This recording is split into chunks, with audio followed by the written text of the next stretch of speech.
Good evening. Good evening. Let us begin where guidance truly begins, not in the mouth, not in the head, but in a deeper hush than either can produce. Be still and know that I am God.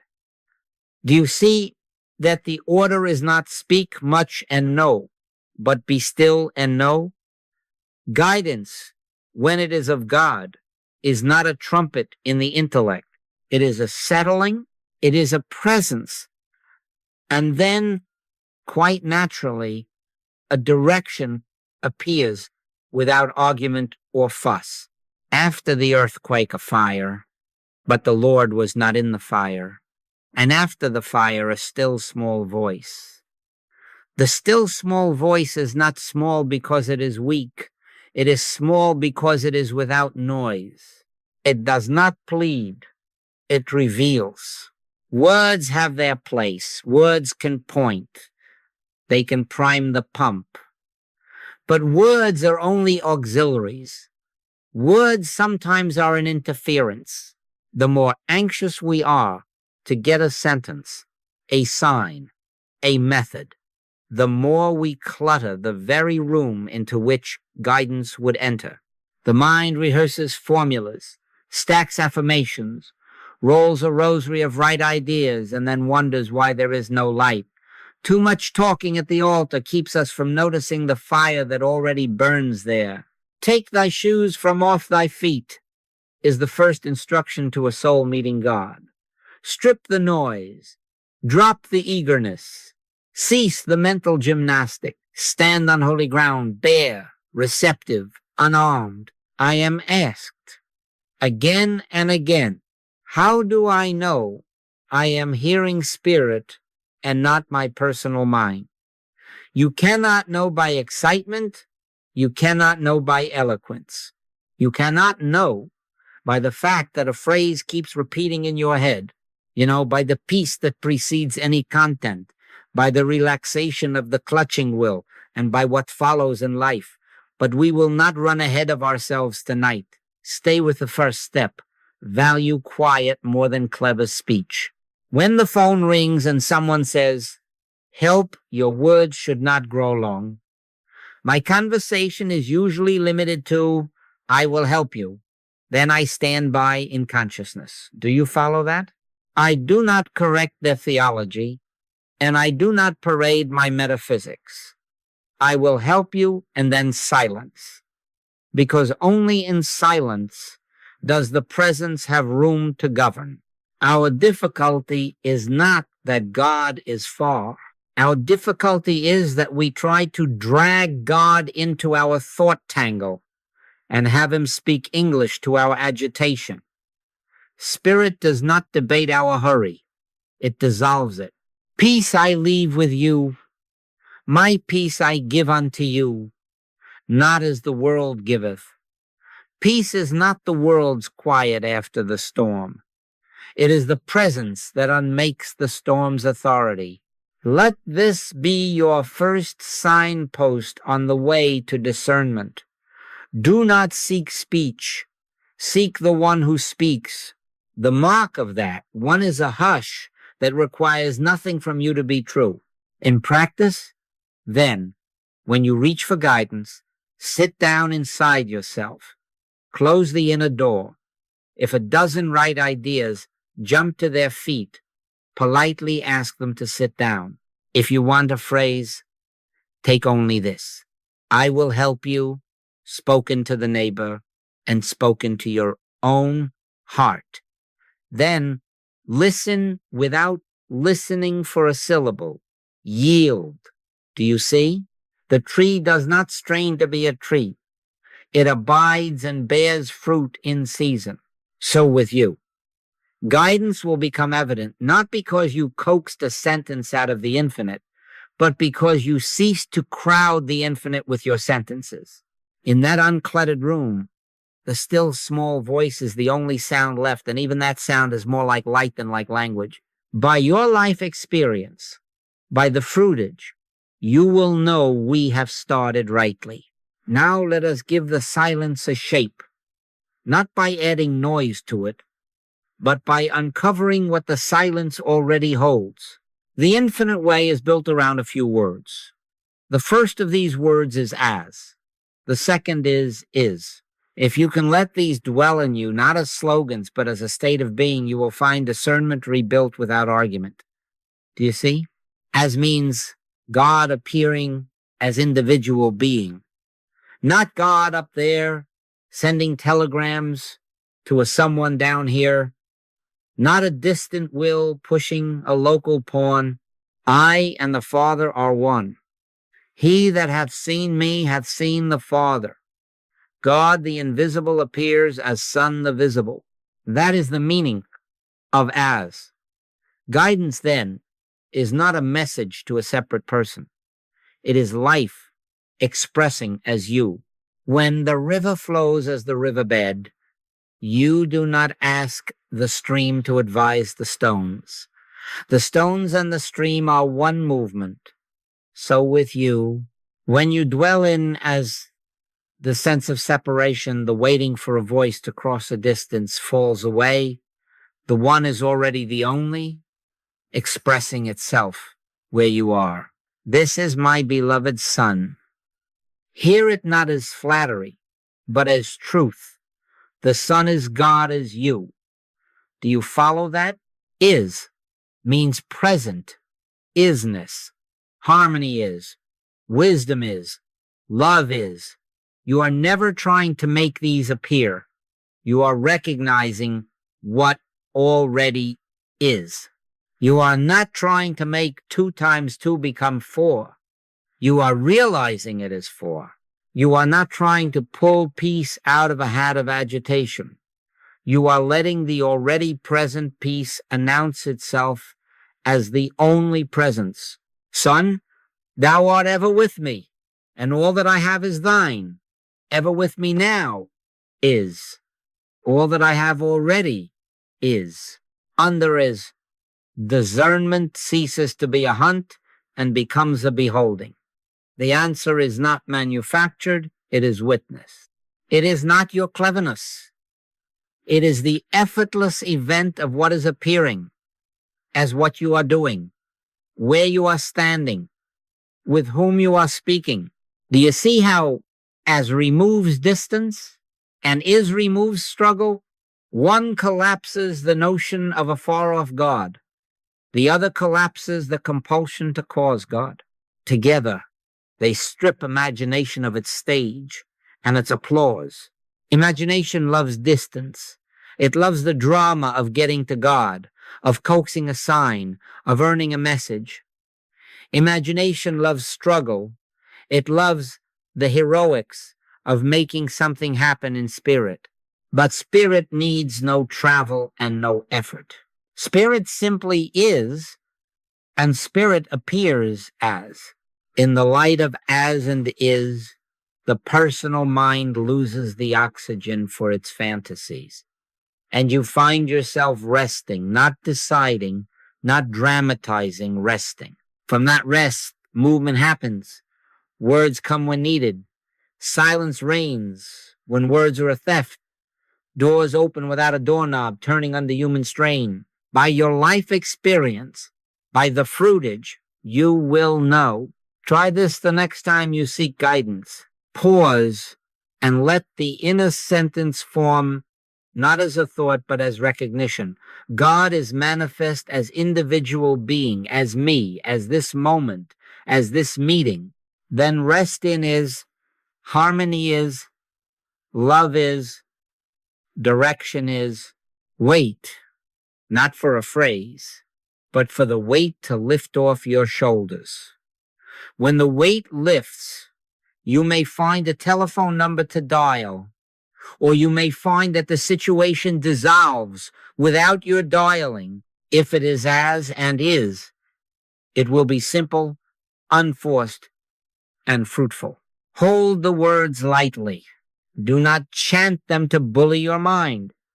Use them to prime the pump and then let the water flow, as cancels loneliness, as cancels tension. Together, they return you to the fact that there is only God, God being itself as you. God being itself as this hour. Before Abraham was, I am. Not I shall be, I am. In that am, the next right step is not a riddle but a revelation. Do you see?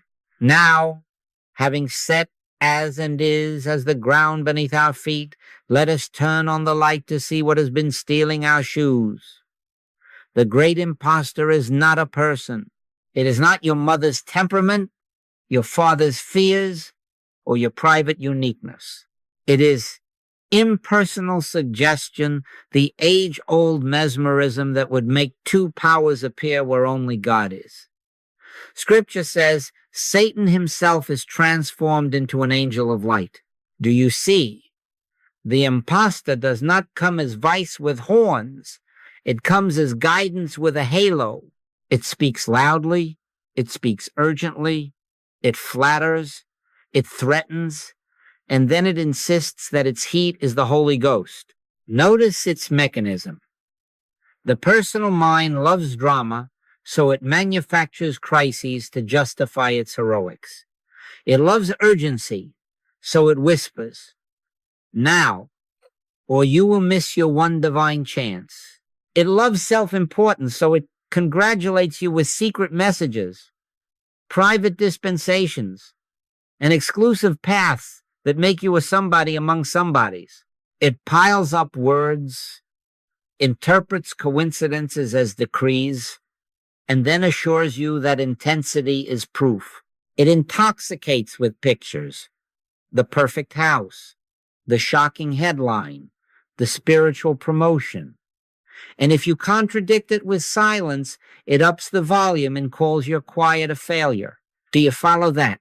But let us be exact. This is not your mind being wicked. This is not a moral scolding. This is the hypnotic suggestion of two powers, the arm of flesh presenting itself as cause, authority, and substance. It is a weather pattern of the race consciousness, impersonal, universal, not your private property seeking a host. The moment you say, my fear, my temptation, my guidance, you have lent it a name, an address, and a supper. Instead, see it as suggestion. No person, no law, no substance. The Hebrew poet called it the arm of flesh, which, when you reach for it, gives you nothing to hold. Use the simplest picture. In twilight, you see a snake coiled on the path. Your heart leaps. You plan the escape. Perhaps you even preach to the snake. Then dawn breaks, and the snake is a rope. The snake was never there. Or, if you prefer, hunt the white poodle that the hypnotist placed in your perception. You may search the whole room and never find it because there is no poodle. Suggestion offers you a snake or a poodle and calls it guidance.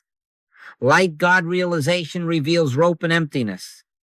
When the light is on, there is nothing to fight and nothing to obey. Drop it. Resist not evil. Stand and is. Abide as. Stand still and see the salvation of the Lord. How do you know whether you are dealing with a rope or a serpent? Not by pulse, not by poetry, by your life experience, by the fruitage, by their fruits, ye shall know them. If what you call guidance produces agitation, rivalry, spiritual vanity, or the necessity for long explanations, you are probably in a daydream, an emotional jag. If it breaks relationships to elevate you, if it demands a sacrifice of honesty to fulfill a prophecy, if it compels you to hurry lest God miss his window, it is suggestion. Drop it. But if what dawns in you arrives on the tide of peace, if it makes you gentle without trying, if it simplifies your path and blesses those about you without cost to their dignity, if doors open without your prying them, if the yoke feels easy and the burden light, then you have likely touched the presence. Do you see? From this hour, let this be your rule. Never take a message's word for itself. Measure it by fruitage. Do not bow to volume, bow to peace. Do not salute urgency. Salute the quiet that governs. Do not glorify your name in the matter. Behold God appearing as the event, as the conversation, as the timing. If it is God, it will declare itself, not as fireworks in the head, but as the order of heaven becoming the order of the hour. Then you may be certain the angel of light is the light itself, and the impostor has nowhere to stand. Peace, then, is our first sign, not a mood, not a sentiment, not the result of a fine paragraph well memorized, but the arrival of presence. Peace I leave with you, my peace I give unto you, not as the world giveth. Not as the world giveth meaning, of course, not as the senses produce after they have been anesthetized, not as psychology produces by suggestion, not as the will produces by tightening its grip. The peace of which I speak enters a room that is still noisy with circumstances and changes the authority in the room. It does not deny the clock. It removes the tyranny of time. It does not deny the symptom. It removes the fear that makes the symptom a master. It is not painkiller. It is presence. Do you follow that? You will know it because it does not ask to be held. It holds you. If to keep your peace, you must keep repeating to yourself, it is all God. It is all God. It is all God. You are priming the pump. That is the letter. It is a good servant. It is not the water. When peace comes as presence, the repetitions fall away of themselves. The inner argument quiets without a referee. The compulsion to explain yourself evaporates. You notice that less is being said in you, and what is said is without strain. There is a spaciousness between thoughts, and in that space is not emptiness, but fullness, the is of God. Thou wilt keep him in perfect peace, whose mind is stayed on thee. Stayed does not mean clenched. It means rested, settled, not hunting. Let me be exact. This peace is not numbness.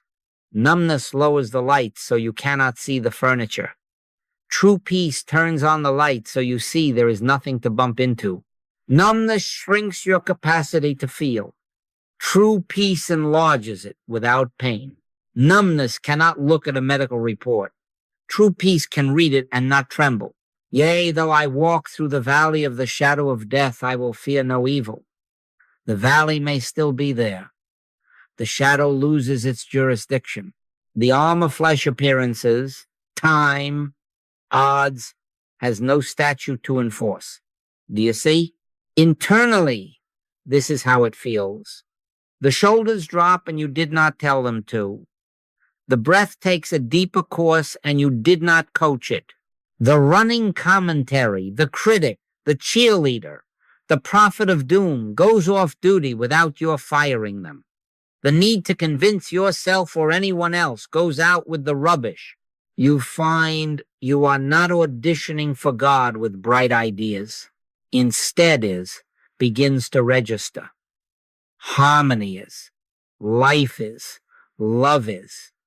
And this is not a chant. It is a recognition that asks for no applause.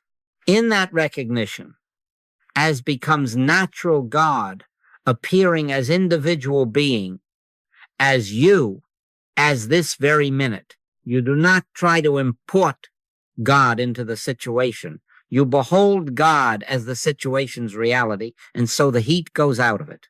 A practical checkpoint for you, if, to sustain the sense of peace, you must keep talking to yourself. You are at the doorway, not yet in the house. Do not be ashamed of that. Go on priming the pump with truth, briefly, cleanly, and then wait. The shift will show itself when the words are no longer needed and yet the peace remains. Then you will discover that the thought, I must hold this, never arises because you are being held. Let the peace of God rule in your hearts. Rule means govern. Government requires no pep talk to stay in office. It is there by right. In that state, you will make fewer proclamations and fewer promises. You will not need to speak your faith to keep it alive.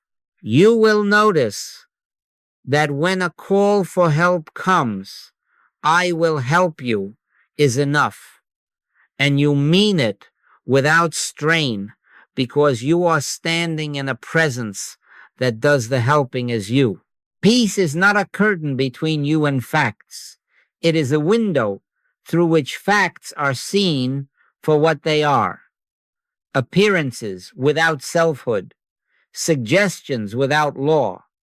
You can look and not react. You can hear and not hurry. You can be moved to act, and there is no inner push, only the ease of my yoke is easy and my burden is light. Let this be your first discernment. Do not measure peace by the absence of noise, but by the presence that dissolves the importance of it. Do not test it by how steady your hands are, but by how unnecessary your inner speeches have become. If you must talk to stay afloat, you are still swimming. When peace comes as presence, you find you are upheld. Then, without your manufacturing anything, life takes on a quiet order, and by your life experience, by the fruitage, you will know that receptivity has begun. Do you see? Peace, if it is peace of God, must ripen into a new sight. Judge not according to the appearance, but judge righteous judgment. Do you see? Righteous judgment is not a harsher verdict. It is another way of seeing. The second sign of receptivity is that your eyes begin to look back of the eye. People and problems cease to be objects to push against. The old reflex approve, condemn, attract, resist, loses its jurisdiction.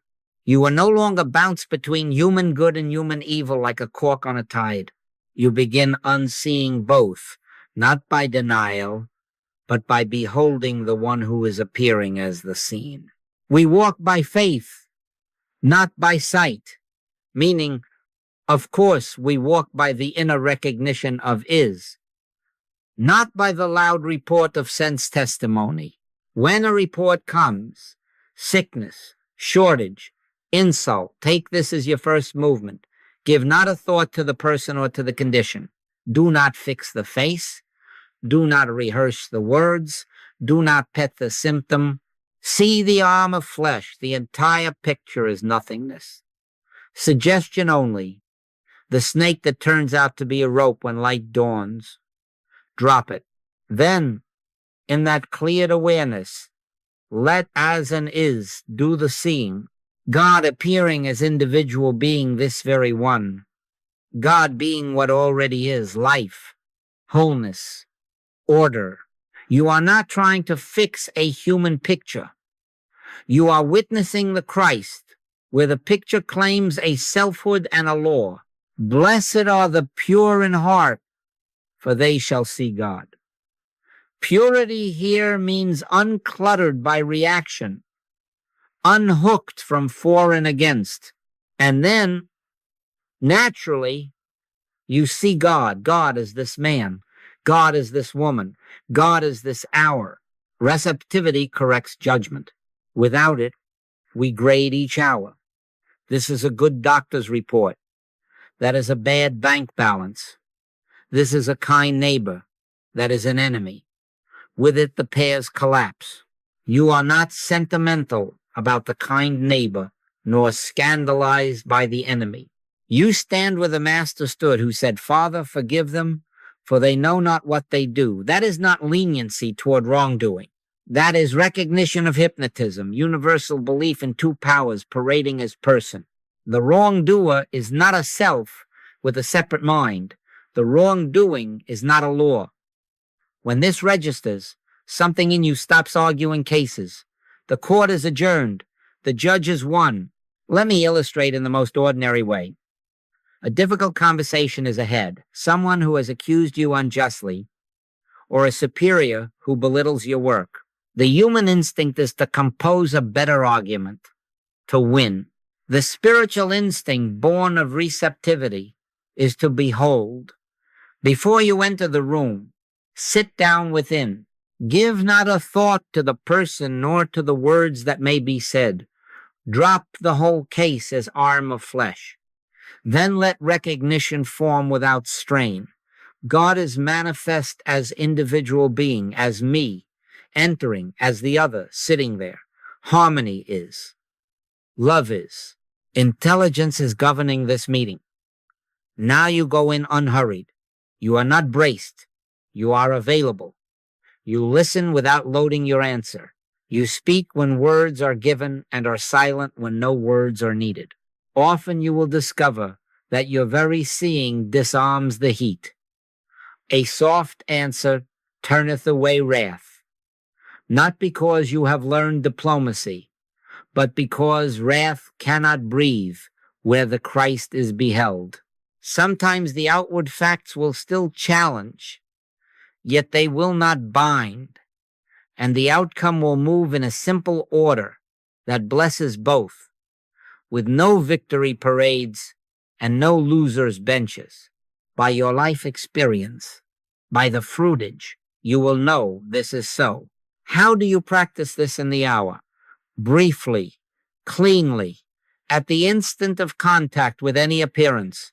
Refuse personalization. Resist not evil. Drop the picture. Then, prime the pump just enough to shift the axis. As God, appearing as individual being, is what already is. Pause. Do you follow that? You are not invoking, you are recognizing. You will feel the inner debate go still. From that stillness, the eyes look through. You begin to behold the beloved Son in whom I am well pleased, even when the surface argues otherwise. And then your action, if any, is without private heat. You have met the appearance without personal reaction. That is the second sign. When you can look and not be drafted into for or against, not numb, but awake. When you can see God, where a person once stood as problem, then peace has become perception, and guidance has already become government. Do you see? When peace has ceased to be a mood and has become a presence, and when that presence has opened your eyes so that you meet appearances without personal reaction, something else begins to take place without your arranging it. Guidance becomes government. The third sign announces itself not in another statement, but in fruitage tangible harmony appearing where discord seemed to rule. The government shall be upon his shoulder. Do you see? Government means order. It means that life begins to move in a simple, rightful sequence without your pushing. Problems begin to dissolve. Right activity presents itself. Relationships soften where they were tight. Supply aligns where it was out of joint, and all of this without strain, without an inner campaign to force results. The Master did not say, by their feelings ye shall know them, nor by their phrases ye shall know them.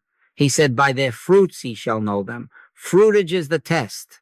If this is spirit, it will harmonize. If it does not harmonize, if it proliferates explanations, demands urgency, or breeds rivalry, you may be on an emotional jag.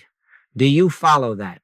Spirit does not need fanfare to prove itself. Spirit appears as order, as sufficiency, as a changed tone in the home, as the phone call that comes at the right hour, as the check that arrives without your anxious fishing for it, as the diagnosis altered, as the new direction that fits like a key in its proper lock.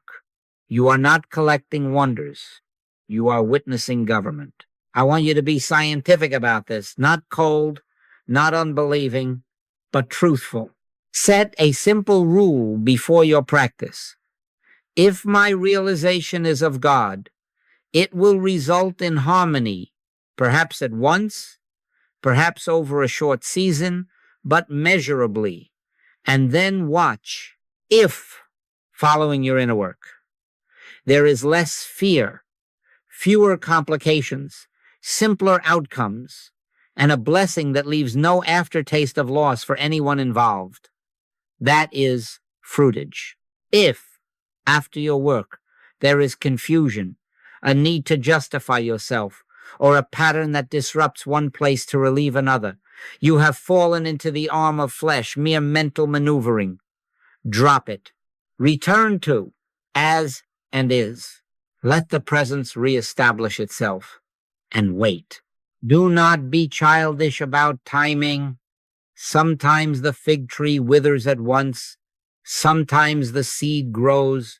First the blade, then the ear. After that, the full corn in the ear. The sign is not the clock. The sign is the direction of the movement. Are things simplifying? Is fear losing its sound? Are options that once required explanation now evident without speaking? The lines are fallen unto me in pleasant places. That is Scripture's way of saying order appears as ease, not as laxity, but as rightful fit. Government means that the yoke feels easy and the burden light, not because the task shrank, but because the sense of a private doer has gone out of it, and Christ, the eye of your being, is carrying the weight as you. Make this practical.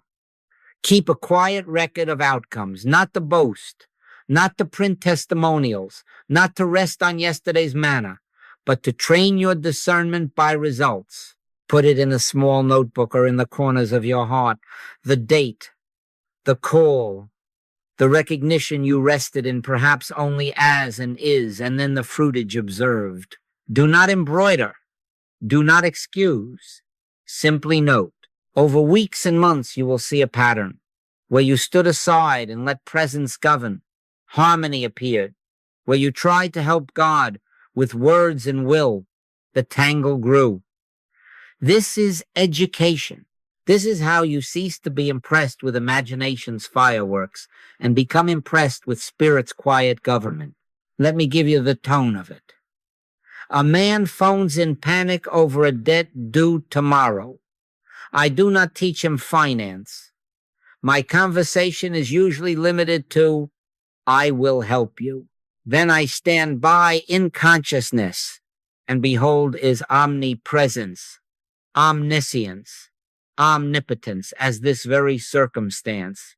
Often, before the sun sets, a previously unknown arrangement appears, or the creditor calls with an extension, or a new avenue opens. Sometimes the outward payment still must be arranged, and it is arranged without heat, without blemish to honesty. In either case, fear drops out and order takes the field. That is fruitage. Seek ye first the kingdom of God and his righteousness, and all these things shall be added unto you. Added, you see? Not wrestled for, added. From this hour, measure your guidance by government. If it is of God, it will govern. If it governs, it will produce fruit, ordinary, tangible harmony in the ordinary run of days. Peace arrives, perception clears, and then life answers with order. Not because you have learned to orchestrate results, but because you have yielded to what already is. And God appears as your being, as your doing, as your hour, by your life experience. By the fruitage, you will know. Do you see? Now, if you will watch, you will see that imagination tries to counterfeit the very signs we have been learning to trust. It dresses itself like spirit and borrows holy words, but it cannot borrow nature. Its nature is noise, pressure, and self. Spirit's nature is simplicity, quiet, and fruitage. Do you see? Let me give you 3 markers by which you can unmask the imposter before you lose a day to it. First, urgency. The false voice says, do it now or else. It argues that God has a narrow window and that your salvation is on a stopwatch. It pairs speed with fear or with an egoic excitement, both of the same heat. Scripture gives you the antidote. He that believeth shall not make haste. Faith does not sprint, it rests. When the press comes, buy this at once. Say this before nightfall. Leave now or you'll miss God. Recognize the arm of flesh, a weather of suggestion blowing through consciousness. Stop. Do not negotiate with it. Drop it. Be still and know that I am God. If an action is truly of God, a delay for peace will not ruin it. A delay will reveal it. What is of spirit survives stillness and is clarified by it. What is of imagination withers when the heat subsides. Do you follow that? Second, verbosity. Imagination loves long speeches within you and out of you. It rehearses lines for the conversation. It composes explanations for friends. It keeps a commentary running so that you do not have to be still. It floods the mind with paragraphs and calls the flood guidance. Spirit, on the other hand, is self-evident. Let your communication be yea, yea, nay. For whatsoever is more than these cometh of evil. Spirit speaks in a simplicity that requires little defense and less embroidery.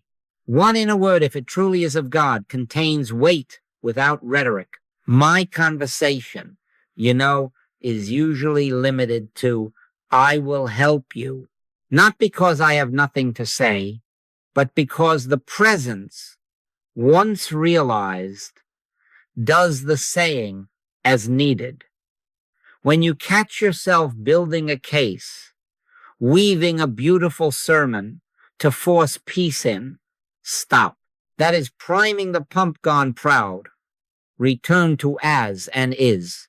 God appearing as individual, being as you, as this moment. Harmony is. Love is. Wait until the sentences drop away and the presence remains. Third, self-exaltation. The counterfeit flatters. It says you are special in a way that lifts you above your brother. It whispers of private dispensations, exclusive roles, secret honors. It is spiritual superiority in religious costume. But God is no respecter of persons, and whosoever exalteth himself shall be abased, and he that shall humble himself shall be exalted.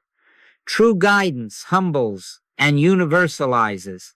It removes the private doer and leaves only God appearing as the event. When the inner voice makes you a somebody to be admired or a hero to be obeyed, recognize mesmerism, belief in two powers seeking a throne in you. Drop it. See the nothingness of the flattery as you would the snake that turns out to be a rope. Then let the only specialness be this.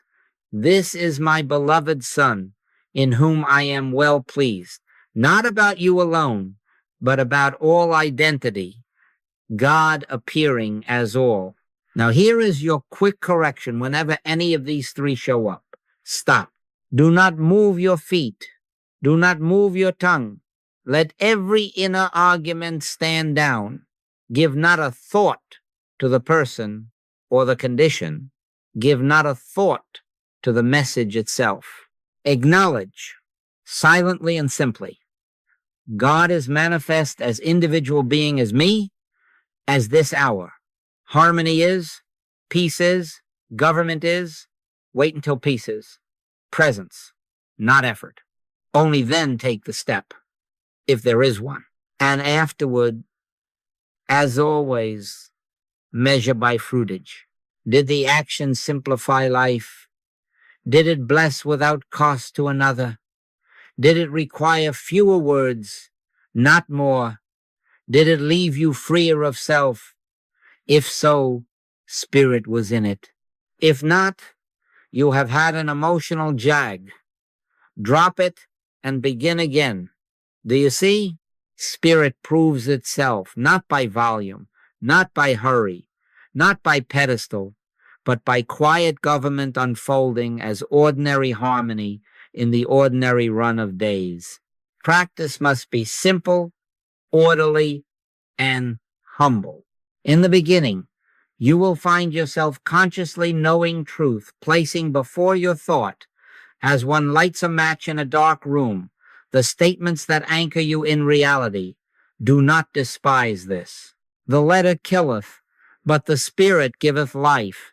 Yet without the letter, you may not find your way to the Spirit. The match is not the light of day, but it helps you locate the window. Do you see? Use the word to find the silence. Do not use the word to cover the silence. Let us be very plain. The goal is not better declarations. The goal is receptivity. The goal is that inner stillness in which truth is imparted to you, not manufactured by you. Be still and know that I am God. Not be loud and prove it. Be still and know it. In the early stages, prime the pump briefly, cleanly, and then listen. Your major activity will become receptivity. God declaring truth within you. God appearing as you in action.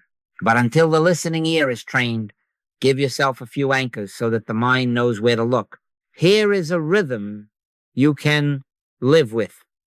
On waking, before you meet your name or your calendar, let one recognition form.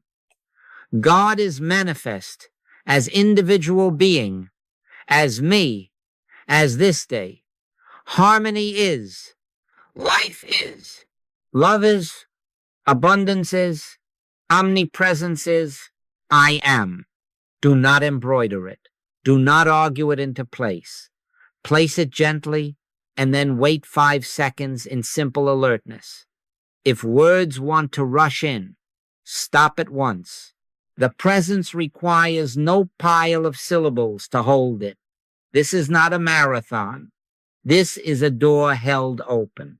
Before meals, pause not to bless food as if it were unblessed, but to realize man shall not live by bread alone, but by every word of God. Let the word here mean the presence recognized. As God appearing, as nourishment, as the invisible life that sustains each cell, is sufficiency already present, independent of calories and recipes. Then eat without lecture and without guilt. Let gratitude be quiet, not a speech. When money is discussed, bills, wages, plans, first drop the arithmetic of fear. Give not a thought to the person or the numbers as powers. Recognize, briefly, the earth is the Lord's, and the fullness thereof. Supply is not in paper. Supply is God appearing as sufficiency for every legitimate function of this life. Harmony is, abundance is, government is. Then act naturally, honestly, and without hurry. If you feel inner pressure, you have left isness for opinion. Stop, be still, and know. Before sleep, release the day. Do not audit your holiness, nor count your mistakes. Acknowledge, I and the Father are one. The I that governs does not sleep, therefore I may. He that keepeth Israel shall neither slumber nor sleep. Rest in that keeping. If the mind wishes to rehearse grievances or victories, gently say, enough, is, as is, and let the sentences go. Sleep in God. Do not bring God to bed as a project. Through the day, use triggers. When the phone rings, when the door opens, when the email pings, let your first smallest movement be inward, as is. God appearing as individual being, this caller, this meeting, this moment. Harmony is Peace is, intelligence is governing here. Then be quiet. Speak only when words are given. My conversation is usually limited to, I will help you. Why? Because the more the presence is realized, the fewer words are needed to prop up faith. When ye pray, use not vain repetitions. Repetitions are vain when they are used to replace presence. They are useful when they usher you to the threshold and bow out. Now a warning, both tender and exact. The instant practice becomes strain.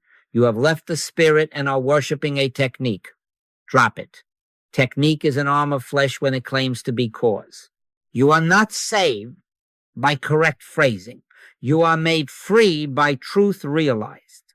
If, as you practice, you feel a tightening to hold the peace, a fear that the recognition will slip away unless you repeat it 10 more times, stop. Sit still without one holy sentence. Wait until peace is presence, not effort. Then, if a word arises within, it will not be yours. It will be God declaring itself. That word carries weight. It needs no echo. Do you follow that? This is how letter becomes spirit. You use words as you would lift a latch, and then you release the latch because the door is open. Over days and months, you will notice that the intervals of silence lengthen and the need for priming shortens. What proves this is not your chronicle of beautiful meditations, but fruitage. Are you quieter without trying? Are problems simplifying without campaigns? Are your words fewer and more effective? Pray without ceasing does not mean talk without stopping. It means abide in is without interruption. The presence abides. You consent. Harmony is, life is, love is, I am, and in that I am. Spirit lives your practice, and the day moves in an order you could not have engineered. Do you see? When the call comes, do not turn it into a classroom. Do not quote lines to the suffering. Do not try to sell God to a frightened heart. Your first word can be your last. I will help you. Say it simply. Say it as if it requires no advertisement. Then be still. Do you see? The more a person hurts, the less they can endure your sermon. The less you speak, the more room there is for presence to do the speaking as you comfort ye, my people. Comfort is not a paragraph, it is a presence. Inside, your ministry must begin at once. Give not a thought to the person nor to the condition. That is the most compassionate move you can make because it removes the blame and breaks the spell. This is not a guilty patient, not a cruel creditor, not a reckless child, not a fatal diagnosis. This is the arm of flesh, a hypnotic suggestion claiming power, a snake in the rope that daylight will dissolve. Drop the picture, resist not evil, then let as and is be placed lightly and surely. God is manifest as individual being, as this one on the line, as me listening. Harmony is, life is, peace is, government is. Say nothing of this aloud. Realize it. If a phrase is given you inwardly, let it be this. This is my beloved Son, in whom I am well pleased. Hear it, not as flattery thrown across a distance, but as recognition. The Son is God appearing as this identity, without a second power to oppose it. Thou seest me. Thou seest the Father, for I and the Father are one. Rest in that. Do not try to paste this holiness onto a troubled scene.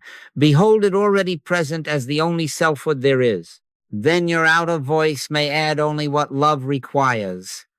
I am here. I will help you. If practical questions must be asked. Where are you? Are you safe? Ask them briefly. Do not spiritualize the moment with shop-worn phrases. When ye pray, use not vain repetitions. Now stand by in consciousness, unhurried. You are not working up a force. You are consenting to what is. If you feel pressure to say more, recognize imagination, asking for a stage. Drop it. Return to is. Be still and know. Often, in that stillness, you will hear the caller's breath quiet. The tone softens, though the words may still report trouble. That is the first fruit. Fear loses its sound. Sometimes a way opens at once. A nurse arrives. A neighbor knocks. A solution occurs naturally while no one is straining to invent it. Sometimes nothing outward changes in 10 minutes, but despair ebbs, and with it, confusion. That, too, is fruitage. He maketh me to lie down in green pastures. He leadeth me beside the still waters. Leadings appear where still waters are. Do you follow that? Your proof is never that you performed well or recited beautifully. Your proof is that harmony begins to appear first as a quieting in the atmosphere, then as simple order and steps taken by your life experience, by the fruitage you will know. If after you have helped, the room is noisier, explanations thicker, accusations livelier, you have given words instead of presence, drop it. Begin again as oneness appearing as you both is peace, life, sufficiency, already present. Then wait until peace is not a mood but a ruler. Keep this ministry minimalist. There is dignity and power in I will help you. I say it often because it does not compete with God. It yields to God. Later, when the storm has passed, there may be time for instruction. In the storm, there is only room for realization. He sent his word and healed them. The word is not your syllables. It is the impartation of presence felt where fear had shouted. And when it is felt, the doing is guided. You find yourself taking the next right step without heat. The lines fall into their places. Christ liveth my life. Christ loves this neighbor, pays this bill, quiets this child, governs this body is me. Speak less and realize more. Let your realization be the ministry. Do you see? Let us bring this down to the sidewalk where you live and make decisions. A notice comes. A new opportunity. Respectable people want your time and name. There is a date on it and a soft praise around it. The mind begins its inventory, pros, cons, what it might mean for the future. Stop. Then quietly place what we know as God appearing as individual being. Is harmony already present? Government already here? Wait until peace is not a mood, but a presence. He that believeth shall not make haste. Do you see? In that stillness without drum rolls, a single next step appears, the one email to write, the one question to ask, or the one condition to set. You take that step without heat. The answer returns in kind, clear, unforced, either confirming a yes that fits like a well-cut garment or a no that frees the calendar without regret. Fruitage here is not fireworks. It is clarity followed by simple follow-through. There is no later story to defend, no tangle to excuse, only clean sequence. Peace first, step next, outcome in order. The lines are fallen unto me in pleasant places. That is decision under government. Do you follow that? Now a relationship ordinary, tender, often the most difficult. A sibling has grown sharp with you, or a colleague treats you as if you were small. The human impulse is to rehearse sentences, to sharpen your soft answer until it cuts. Do not do it. Before you step into the room or pick up the phone, Be still. Give not a thought to the person, nor to the history. See the whole case as suggestion only. The snake that turns out to be a rope. Drop it. Then behold, God is manifest as individual being, as this one, and as me. This is my beloved Son, in whom I am well pleased. Let that register. Now you go in unhurried. You are not collecting points. You are bearing witness. Your voice lowers without being made to. You listen without loading your reply. You discover that a simple acknowledgement, yes, I see how that landed, opens a door you did not know was present. A soft answer turneth away wrath. Not because you learn technique, but because wrath cannot breathe where the Christ is beheld. The fruitage, a softened tone, a bit of laughter, where there was frost.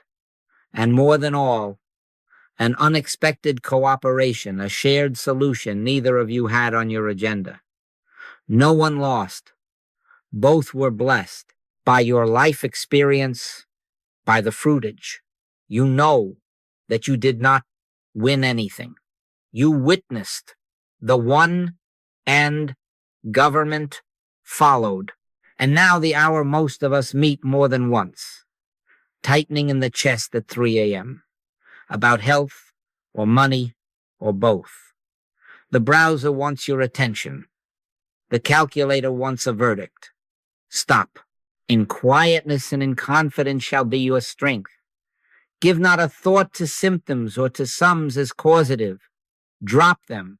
Recognize without performance.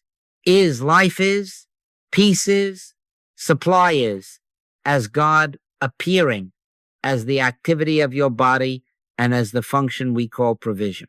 The earth is the Lord's, and the fullness thereof. I am the Lord that healeth thee. Wait until fear loses its sound. Now, without strain, a practical opening shows an appointment slot appears for that day with the right practitioner.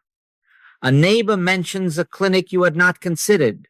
A client you forgot to invoice writes unprompted. A simple cost-saving step presents itself without scrimping or cunning. You take the step without a campaign, and, as you do, you notice that breathing has normalized and the hours arrange themselves. The fruitage is not spectacle. It is rightful fit care secured honestly, bills met cleanly, sleep returning because the doer has been dismissed and government assumed its place. Seek ye first the kingdom of God and his righteousness, and all these things shall be added unto you. Added, do you see? Now let me give you the education hidden in these moments. Discernment does not grow by a single mountaintop experience.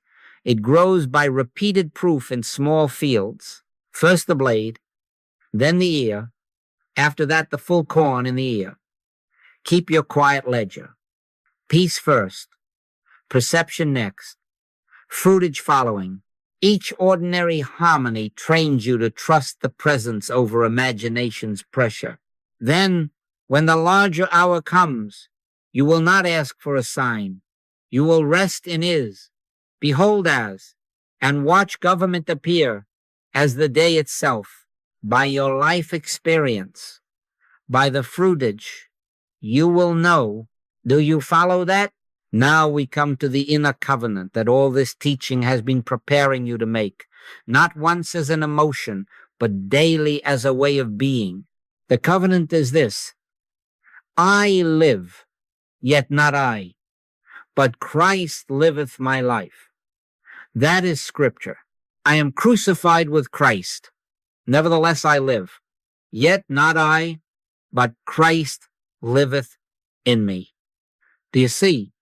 This is not passivity. This is not drifting. This is the surrender of personal outlining and personal authorship so that the one may appear as the many harmonies of your day. It is the difference between asking, what shall I do next? And resting in, What is God already being as this very moment? Guidance now reveals itself for what it truly is, not advice given to a separate self, but God's own government lived as you. In him we live and move and have our being. Spirit does not whisper rules to a performer on the stage. Spirit is the life of the stage, the light, the script, and the play that unfolds. When you enter this covenant, action does not cease. Strain ceases. Words do not disappear. The compulsion to persuade disappears. Choices do not vanish. The anxiety that must secure outcomes vanishes. The day moves, and it moves in rightful sequence because the sense of a private doer has been released, and the I of your being Christ has taken its natural place. I and the Father are one. Hear this plainly. This is not a lazy man's work. The covenant is simple to say and exacting to live. It asks of you a daily returning again and again to the listening ear. Abide in me, and I in you. Abiding is not a holiday. It is a stance.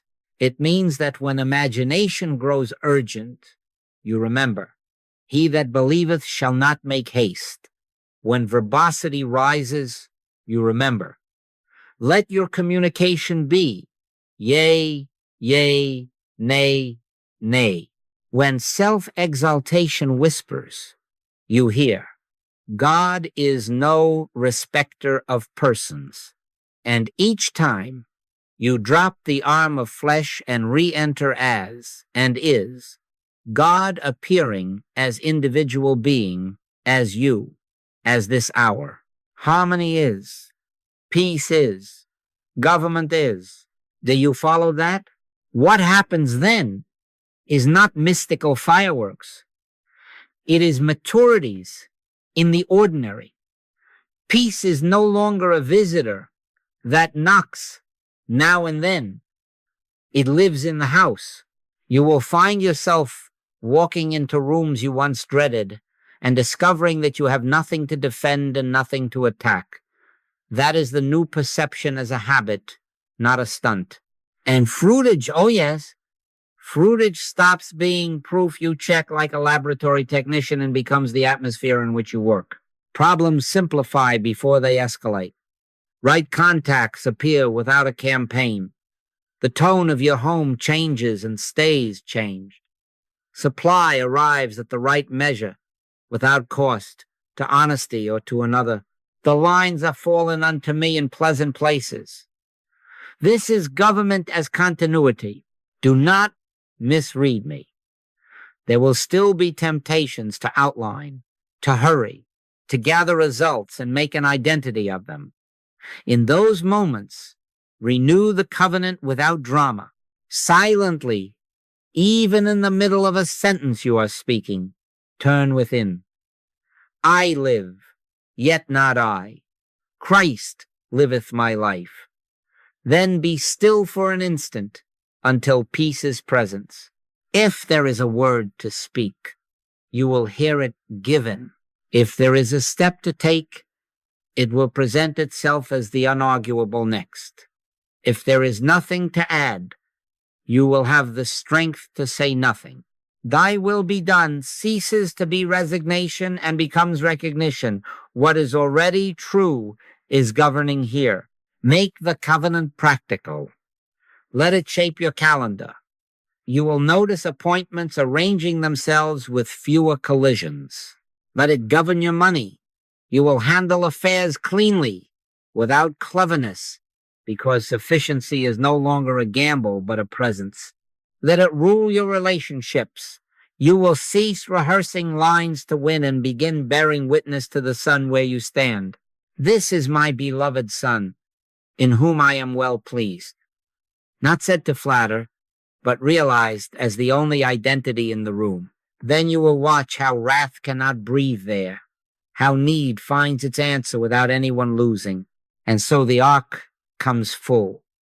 We began by quieting words so that hearing could begin. We rebuilt discernment on two small pillars, as and is. We unmasked the imposter that shouts and flatters. We learned the three signs: peace, perception, fruitage, and we practiced the minimalist ministry that says, I will help you, and then stands aside for presence. Now we seal it. The highest guidance is not a message you receive, but a life that lives itself as you. Live this covenant humbly, daily, and let your life preach it by fruitage, by your life experience, by the fruitage you will know. Thank you.